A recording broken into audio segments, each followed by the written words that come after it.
Hi, my name is Nikita and you're watching ANSWRD.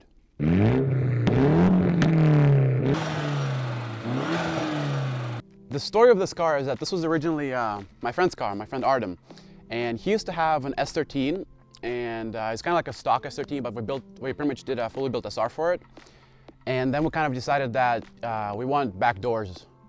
So what we did is we basically went searching for different shells that we could swap the SR into that just happened to have 4 doors and that weren't too heavy. And that's kind of how we ended up in this car. So we just picked out the shell and we put the motor in it. And then actually like a year and a half after that, I ended up buying a car from him. So now it's my car. And it's a 1990 BMW E30 325i with a fully built SR20 in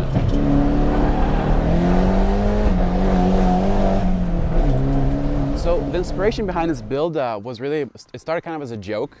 It really was just like, Artem just told me one day, you know, what if we just get an E30 and put the SR in it? And he totally thought like he was just gonna screw with me, but I told him, yeah, we're gonna do that. So that's how we did it. It started out as a complete joke that he didn't think was gonna happen, but we ended up doing it just because we felt like it. So the initial part of the swap took, I think, just a bit over a year. We were just, you know, doing it in our free time, like really weren't working that hard. If you worked hard, and you could knock this up pretty fast, honestly. It's a pretty easy swap. And then the car's been seeing some more development since we started driving it, so like I did a bunch of suspension work and stuff like that. I see this car as more of my daily drifter because I'm not trying to build it into like an all-out drift car like my S13.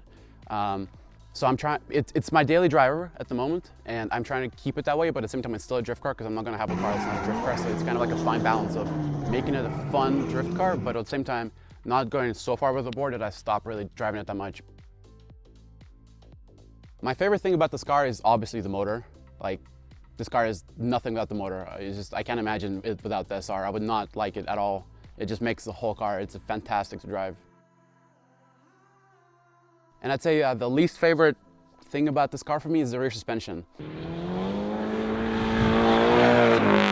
A lot of people like to kind of hail E30s as really good handling chassis, but I just don't see it. I think they're actually pretty sloppy. The rear trailing arms are, I find, totally inadequate for what I'm trying to do with this car.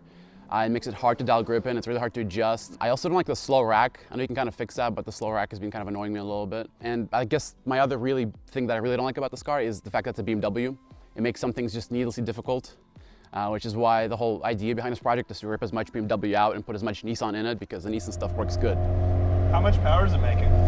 So, it's probably around, like I'd say 260, 280 right now. Okay. Because I'm on the stock turbo right now because I'm trying to keep this car a bit more mild because it's just going to explode axles if I don't. Right. But this motor, it's capable of making quite a lot. Probably up to like 450. Because it's pretty much a fully built SR. Just gonna throw a bigger turbo at it.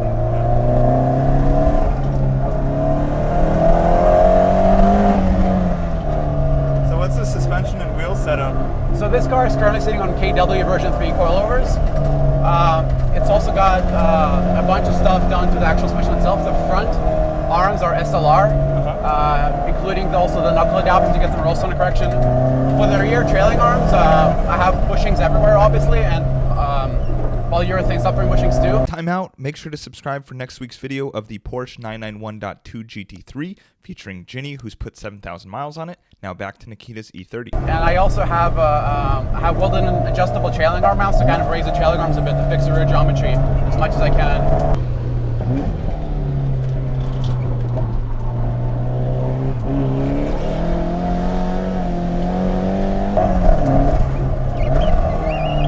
As for wheels, the car is currently sitting on Work Meister CR01s, and I also run some shitty drift spares that I also have, but it's mainly sitting on the Meisters.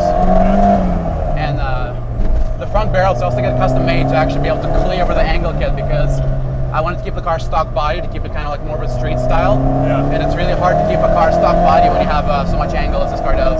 And I know you're in love with this engine, but if anything were to happen to this engine, would you think about swapping anything else into this? No, it would be an SR. It just suits this car so perfectly. And it makes it handle so much better because it's so much lighter than the stock M20. Yeah. It's so much lighter. Gotcha. What was the biggest hurdle when getting this engine swap done? The biggest hurdle was the drive shaft by far.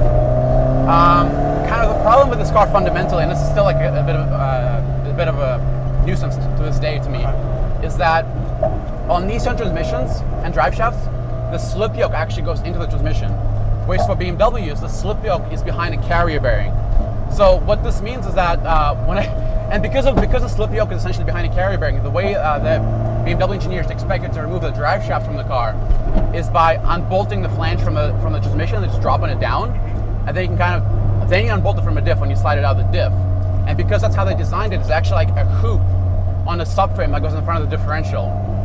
Now, the way you take out an S13 drive shaft is you unbolt it from the differential, then you drop it down and just slide the slip yoke out of the transmission. So, since I have a Nissan transmission, I have to have a Nissan style drive shaft where I have a slip yoke in a transmission. So, but now because of that hoop, that subframe hoop around the front of the differential, I can't drop it down. So the way you actually have to remove the drive shaft is you have to slide the engine out of the drive shaft, like literally take the motor out, slide it forward, drop the front down, then drop it from the diff. And this whole like rear differential and drive shaft configuration on the E30 gave us so many issues because we also had a lot of issues with just fitting a drive shaft big enough because of that hoop there and because the fuel tank is there. So because the factory drive shaft is just so thin.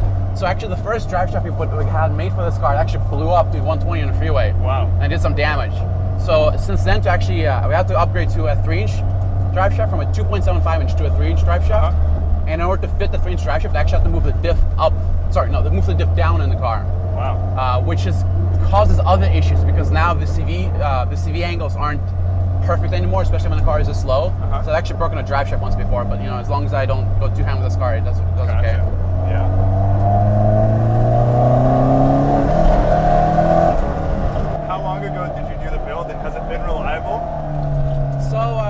I built this car, started in 2017. I think it took just a bit over a year to get the swap done. And that's when I kind of started daily driving it. And since then, I've been doing a bunch more things. Mostly the suspension. I got the suspension pretty dialed in. I'm kind of happy with it so far.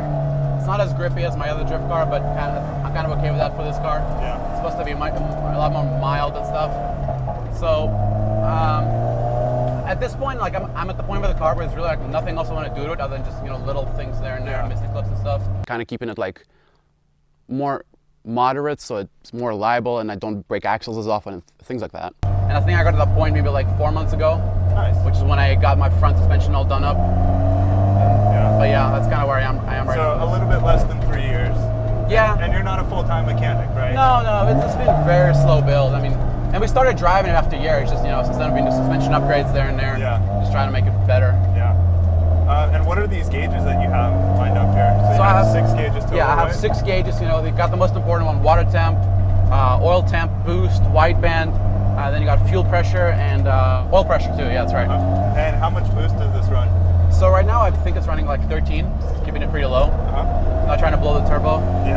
But this car just really needs a bigger turbo to kind of let it breathe a bit more because it's capable of it at this point, I think. So 2 kind of opposing questions coming up. If someone were to offer you a trade for this car, what would that build have to be? What would interest you to give this up? Very few things, because I've never sold a car unless I give all my cars, because that's so personal to me. It would honestly have to be something I want so badly. Maybe like an R34 Skyline or something on that level. An S15, maybe I'd trade it for an S15. And the final question that I have to ask, if you had $10,000 extra to spend on this car, what would be next? For 10 grand? Yeah. Bigger turbo, and then maybe some, probably axles so that survive a bit longer. That's what I'd do. Those 2 things. Really, and nothing else. I like the way this car looks. I like the stock body look. I like everything about it. And the engine bay is purple? Yes, the whole engine bay has been painted purple to match the valve covers. It's kind of like my signature color. I paint all my cars. All my engine bays that color. Nice, very cool. All right, well, Nikita, thank you so much. Hopefully this answered a lot of viewers' questions. All right, let me grab these from you.